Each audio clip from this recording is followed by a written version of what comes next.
ഔദ്യോഗിക സന്ദർശനത്തിന് ഒമാനിൽ എത്തിയ പ്രധാനമന്ത്രി നരേന്ദ്രമോദി ഇന്ന് സുൽത്താൻ ഹൈത്തം ബിൻ താരിഖുമായി കൂടിക്കാഴ്ച നടത്തും. ഇന്ത്യ ഒമാൻ നയതന്ത്ര ബന്ധം 70 വർഷം പൂർത്തിയായ വേളയിലാണ് പ്രധാനമന്ത്രി നരേന്ദ്രമോദിയുടെ സന്ദർശനം.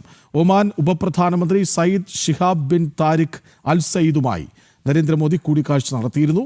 ഇന്ത്യ ഒമാൻ സ്വതന്ത്ര വ്യാപാര കരാറിന് കേന്ദ്ര സർക്കാർ അംഗീകാരം നൽകിയതിന് പിന്നാലെയാണ് പ്രധാനമന്ത്രിയുടെ സന്ദർശനം എന്നതും നിർണായകമാണ്. വിവരങ്ങളുമായി ഐസൻ ജോസഫ് ചേരുന്നു. ഐസൻ, ഇന്നൊരു ദിവസം വളരെ സുപ്രധാനമായ ഒരു കൂടിക്കാഴ്ച വരാനിരിക്കുന്നു. വിവരങ്ങൾ. തീർച്ചയായും കൃഷ്ണരാജ്, ഏറ്റവും നിർണായകമായ കൂടിക്കാഴ്ചയാണ് ഇന്ന് സുൽത്താൻ ഹൈത്തം ബിൻ താരിഖുമായി നടക്കുന്നത്. അത് അദ്ദേഹം ഒമാൻ്റെ സുൽത്താനാണ്. നമുക്കറിയാവുന്നതാണ്, ഒമാനുമായുള്ള ഭാരതത്തിൻ്റെ ബന്ധം, ചരിത്രപരമായ ബന്ധം നിലനിൽക്കുന്ന ഒരു രാജ്യമാണ്. മറ്റൊരു സുപ്രധാന ഘടകം കൂടി നേരത്തെ കൃഷ്ണരാജ് സൂചിപ്പിച്ചതുപോലെ ഈ 12-ാം തീയതിയാണ് ഇരു രാജ്യങ്ങളും തമ്മിലുള്ള വ്യാപാര കരാറിന്, സ്വതന്ത്ര വ്യാപാര കരാറിന് ഒരു അംഗീകാരം ഇന്ത്യയുടെ ക്യാബിനറ്റ് നൽകുന്നത്, ഭാരതത്തിൻ്റെ ക്യാബിനറ്റ് അംഗീകാരം നൽകുന്നത്. സ്വാഭാവികമായും ആ ചർച്ചകളെല്ലാം തന്നെ നടക്കുകയും അത് തുടർ ചർച്ചകളും ആ സ്വതന്ത്ര വ്യാപാര കരാറിൻ്റെ അംഗീകാരവും ലഭിക്കും. അത് സംബന്ധിച്ച് ചർച്ചകളും തുടരുമെന്നാണ് അപ്പോൾ നമുക്ക് മനസ്സിലാക്കാൻ സാധിക്കുന്നത്. അത്തരത്തിലുള്ള നിർണായകമായ പല ചർച്ചകളും ഈ ഒമാൻ സന്ദർശന വേളയിൽ പ്രധാനമന്ത്രി നടത്തുന്നു എന്നാണ് മനസ്സിലാക്കാൻ സാധിക്കുന്നത്. മാത്രമല്ല, നമുക്ക് അറിയാവുന്നതാണ്, മറ്റ് രംഗങ്ങളിൽ, അതായത് സാങ്കേതിക വിദ്യാ രംഗം, അതുപോലെ തന്നെ വിവിധങ്ങളായ രംഗങ്ങളിൽ കാര്യമായ സഹകരണം ഇരു രാജ്യങ്ങളും തമ്മിൽ നടക്കുമെന്ന് തന്നെയാണ് മനസ്സിലാക്കാൻ സാധിക്കുന്നത്. സയ്യിദ് ഷിഹാബ് ബിൻ താരിഖ് അൽ സയ്യിദുമായി ഇന്നലെ തന്നെ പ്രധാനമന്ത്രി, അതായത് ഉപപ്രധാനമന്ത്രിയുമായി ഇന്നലെ തന്നെ പ്രധാനമന്ത്രി നരേന്ദ്രമോദി കൂടിക്കാഴ്ച നടത്തിയിരുന്നു. അത് ഒരു ഹ്രസ്വ കൂടിക്കാഴ്ചയായിരുന്നു. ഒരു പൊതുധാരണ ഈ ചർച്ചകളിൽ ഉണ്ടാകുന്നത് സംബന്ധിച്ച് ഒരു കൂടിക്കാഴ്ച എല്ലാമാണ് നടന്നത്.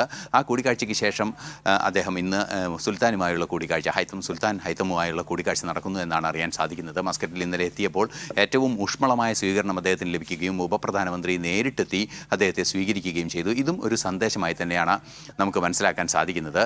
നേരത്തെ നമ്മൾ സൂചിപ്പിച്ചതുപോലെ എത്യോപ്യയിലായാലും അതുപോലെ തന്നെ ജോർദാനിലായാലും അദ്ദേഹത്തിൻ്റെ സന്ദർശന വേളയിൽ ആ ചരിത്രപരമായ പ്രാധാന്യം കൃത്യമായി എടുത്തു പറഞ്ഞുകൊണ്ടുള്ള ഒരു നിലപാട് തന്നെയാണ് അദ്ദേഹം അറിയിച്ചത്. നേരത്തെ സൂചിപ്പിച്ചതുപോലെ 70 വർഷം തികയുന്ന, അല്ലെങ്കിൽ ഈ രണ്ട് രാജ്യങ്ങളും തമ്മിലുള്ള നയതന്ത്ര ബന്ധത്തിന് 70 വർഷം തികയുന്ന ഒരു സാഹചര്യം, നയതന്ത്ര ബന്ധത്തിന് ഉപരിയായ വർഷങ്ങളായുള്ള ഭാരതവുമായുള്ള ബന്ധം, അത്തരത്തിലുള്ള സാഹചര്യങ്ങൾ, അറബിക്കടലിലൂടെയുള്ള വൻതോതിലുള്ള വാണിജ്യം നടന്ന ഒരു ചരിത്രത്വം എല്ലാം തന്നെ ഈ രാജ്യങ്ങളുമായി ഭാരതത്തിനുണ്ട്. അതുകൊണ്ട് തന്നെ ഒമാനുമായി പ്രത്യേകിച്ചുമുണ്ട്.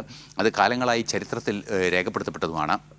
അത്തരത്തിലുള്ള ചരിത്രപരമായ പ്രാധാന്യവും അതുപോലെ തന്നെ സാമൂഹ്യമായ പ്രാധാന്യം, ജനങ്ങൾ തമ്മിലുള്ള ഒരു ബന്ധവും എല്ലാം തന്നെ കണക്കിലെടുത്തുകൊണ്ടുള്ള സാംസ്കാരിക വിനിമയത്തിനുള്ള തീരുമാനങ്ങളും ഉണ്ടാകുമെന്ന് തന്നെയാണ് മനസ്സിലാക്കാൻ സാധിക്കുന്നത്. പ്രതിരോധ രംഗത്തും അതുപോലെ തന്നെ വ്യവസായവൽക്കരണ രംഗത്തും പ്രത്യേകിച്ച് നിക്ഷേപ രംഗത്തും കാര്യമായ സഹകരണം നടത്തുമെന്ന് തന്നെയാണ് അറിയാൻ സാധിക്കുന്നത്. നേരത്തെ എത്യോപ്യയിൽ നിക്ഷേപങ്ങൾ, അതായത് ഫാർമ രംഗത്തെ നിക്ഷേപം നടത്തുകയും അതുപോലെ തന്നെ അത്തരത്തിലുള്ള നീക്കങ്ങൾ നടത്തുകയും ചെയ്യുന്നതുപോലെ സമാനമായ നിക്ഷേപ നീക്കങ്ങൾ ഈ ഒമാനിലും ഭാരതം നടത്താനുള്ള സാധ്യതയുണ്ട്. സ്വകാര്യ നിക്ഷേപങ്ങൾക്കുള്ള വഴിയൊരുക്കാൻ സാധ്യതയുണ്ട്. അത്തരത്തിൽ വിശാലമായൊരു സാധ്യത ഫ്രീ ട്രേഡിൻ്റെ അല്ലെങ്കിൽ സ്വതന്ത്ര വ്യാപാര കരാറിൻ്റെ യാഥാർത്ഥ്യമാകുന്നതോടുകൂടി, അല്ലെങ്കിൽ പൂർണ്ണമായും അത് നടപ്പാകുന്നതോടുകൂടി വൻതോതിൽ നമുക്ക് ലഭ്യമാകുന്ന സാധ്യതകളെ പൂർണ്ണമായും പ്രയോജനപ്പെടുത്തുന്നത് മുൻകൂട്ടി കണ്ടുകൊണ്ടുള്ള കൃത്യമായ നടപടികളായിരിക്കും ഉണ്ടാവുക എന്നാണ് മനസ്സിലാക്കാൻ സാധിക്കുന്നത്. നേരത്തെ നമ്മൾ സൂചിപ്പിച്ചതുപോലെ നിരവധിയായ അനുകൂല സാഹചര്യങ്ങൾ ഇരു രാജ്യങ്ങളും തമ്മിലുള്ള ബന്ധത്തിൽ നിലനിൽക്കുന്നു എന്നതും മറ്റൊരു യാഥാർത്ഥ്യമാണ്. കൃഷ്ണരാജ്.